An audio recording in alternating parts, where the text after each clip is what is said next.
Do you ever wonder why watercolour paints look different to each other, even if you and your friend are both using the same colour? Today we're going to have a little look at the properties of watercolour and maybe why this actually happens.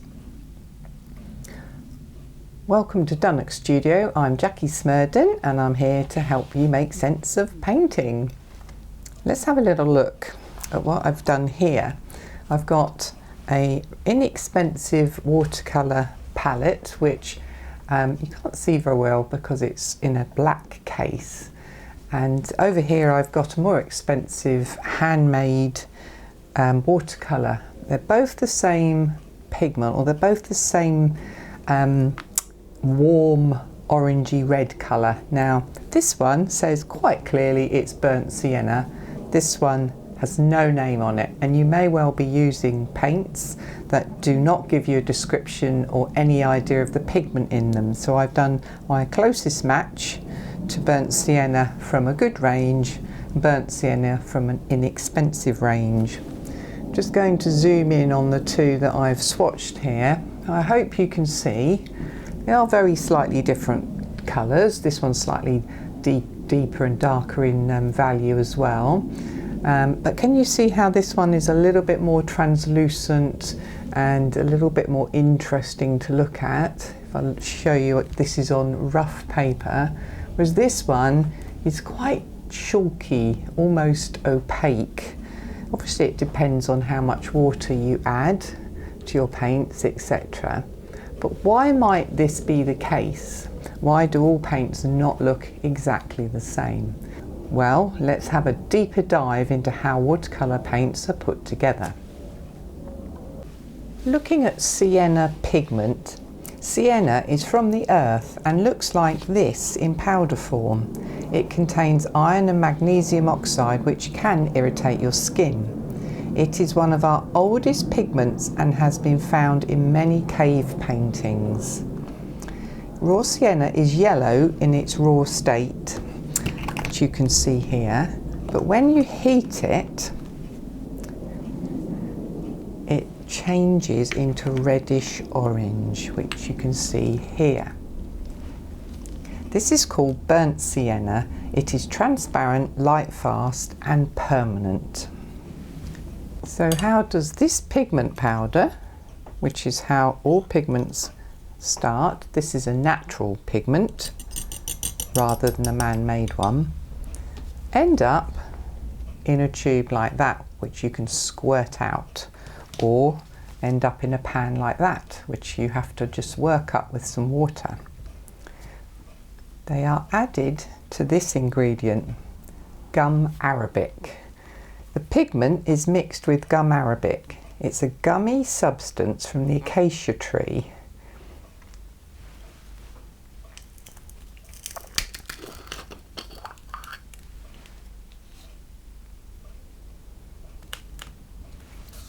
This is a small tree or shrub found in arid areas across the world.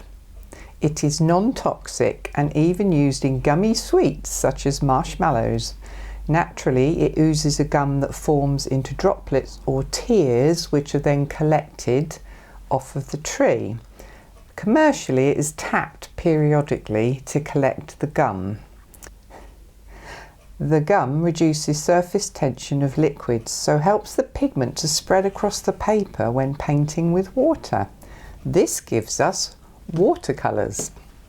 Each manufacturer has a different recipe, so the colours will vary, but principally they are the same. Cheaper paints have less pigment in them. They could potentially be mixed with other fillers such as chalk. That sometimes explains why cheap watercolours look chalky and slightly opaque. Lastly, the gum can be used to protect brushes in transit for sale. You've all bought brushes where they come out of the pack and they're solid and you have to wash them to get the gum arabic out. Therefore, if you wish to reshape a brush that's got a little bit frayed, you could, sometimes the synthetic ones work well in hot water. When it's done, you would squeeze it out, dip it in gum arabic, let it dry hard, and it will help reshape your brushes. So how do I use this to create my own paints? I'm going to use one of these little empty pans for when I've finished. So watch me make some paint. Let's see how I get on. So I'm going to take the pigment, and the only piece of equipment I'm going to use is a little painting knife, but you could use an old knife from your kitchen. You do not have to go out and buy any special paint mixing equipment, although of course a lot of people do that and make their own pigments. It's a nice idea. So I've just picked up a little bit of this burnt sienna pigment. I haven't got any protective clothing on, but I am aware that a lot of pigments, if you get them on your skin, can irritate you. So if you're predisposed to irritation, I do suggest you take precautions.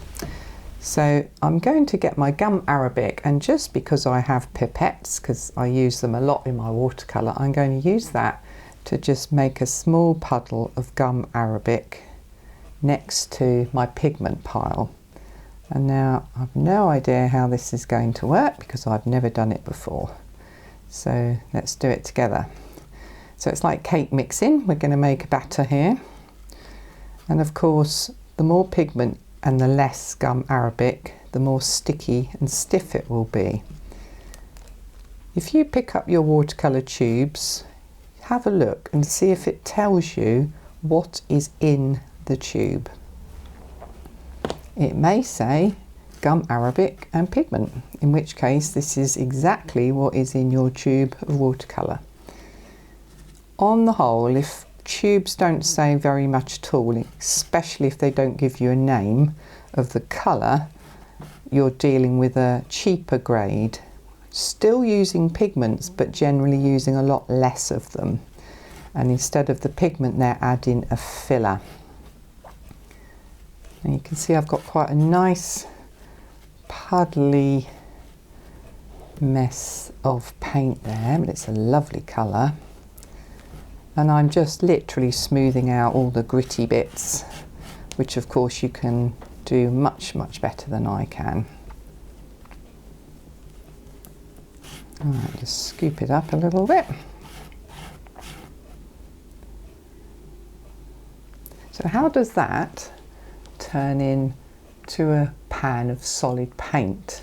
Well, if any of you have put paint out onto a palette and left it, you'll find, like me, that it dries solid. And in order to wake your paints up again, you drop water onto them prior to painting. So this will do exactly the same. So I'm just going to get myself a little pan and pop the paint in there. So here we go. Let's see if I can get this from this mixing disposable palette into a pan so that I can use it later. I've tried to mix enough to put a reasonable amount in here without having it overflowing at the sides. It's looking quite reasonable at the moment. See how that's going in? It feels like a really sticky cream. This is great fun. You can feel the grit slightly, which of course if I had proper equipment, which of course is why you buy watercolour tubes, because those guys have got proper equipment, you wouldn't get the grittiness. There we go. So I've got a lovely thick sticky amount of paint in there. Now if I let that dry and just don't do anything with it for a few hours or even a day, it will just go solid like this one, and the gum arabic is setting the paint ready for you to wake it up again later. If you have tubes of paint like this has been popped inside the tube.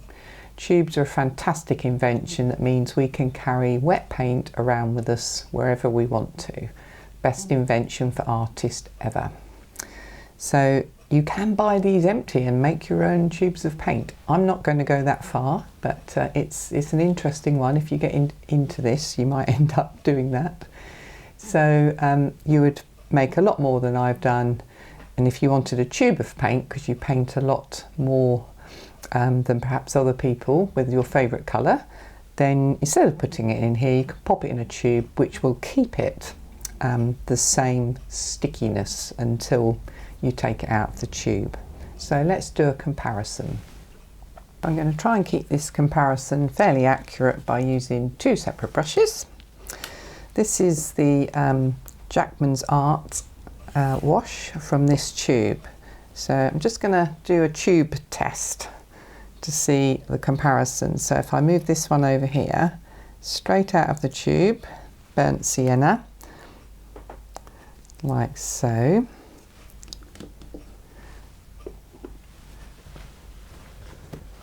And then getting my little knife, and then getting my palette knife, let's get the same roughly amount out of here, like so. Just going to quickly zoom into that for you. So the two piles of paint are very, very similar in their texture and stickiness and how they came out and sat on the paper. So very similar. Did a reasonable job of mixing that up to suit.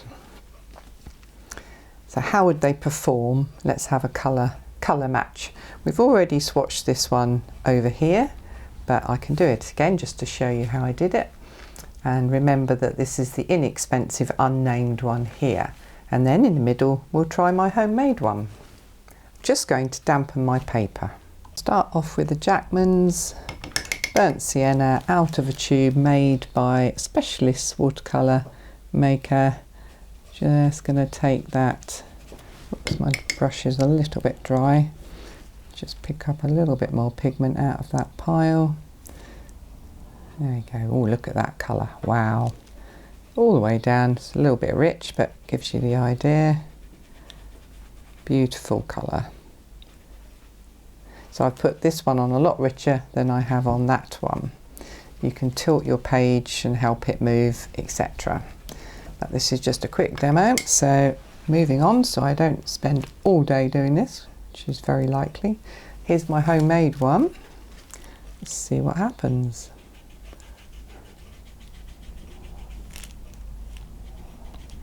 Get that going a little bit. So it's just running out of pigment a little bit quicker. Actually, I think my paper has dried a little bit too much. But there it goes. So yes, I've got a little bit too much sticky here because the paper hasn't quite moved the paint, so I'm just going back over it with a slightly damper brush and just getting that pigment to move a little bit better. That looks slightly better. As it's still damp, I can do this. I don't usually go back over things, but it was a little bit too dry. Go right down to the bottom of the page and off the bottom, and then I'm going to just stand them both up for a little bit. At this point, if we were doing a painting, I'd get my spray bottle out because you get fabulous, fabulous effects. But that's for another day. So I'll just let that move down slightly. See if there's any more movement in that paint. There we go. So if you ignore this one because it's the same as this one, just thinner, more translucent, we have got an inexpensive unnamed pigment here, which you can clearly see is very similar, isn't it? So the chances are this has got burnt sienna in it of some description with a lot of filler, something else. So it's a little bit flatter, not as interesting to look at. And then we've got the Jackman's Art Materials, and that, look at that beautiful, beautiful textures in that absolutely stunning colour. And then we've got my little homemade version, which literally came out of a jar of pigment. So this is from Norfolk Paint and Pigment Company. I bought it in Norwich. I'm sure you can pick this up anywhere near to you that sells this sort of supplies, and it was mixed with gum arabic. Now if you do a little bit of research, I'll put some information in the description below, you'll find that some paint companies add other things like honey and all sorts of things, but essentially what we've got here has made a perfectly usable watercolour paint that I can then store and use again and again, because this is one of my favourite colours. I do love burnt sienna. Even with the cheap, inexpensive paint, that's just a gorgeous colour. Then you can wash it thinner, which is the Jackman's art. Get that beautiful translucent feel to it. Then you can even make your own, which has actually got some really lovely granulation going there. So that's quite nice to look at. I do like that. And then Jackman's used a lot thicker, and it's just caught the pigment a little bit there, but what fabulous effects you can make with this colour. So dig out your paints. If you have got some that are named as burnt sienna, just get them out and swatch them out and have a think about how it was made, how you could make your own if you wished, but even if you don't, hopefully this helps you understand what is in your watercolour paints. Take care, happy painting, and see you on the next video. Bye for now.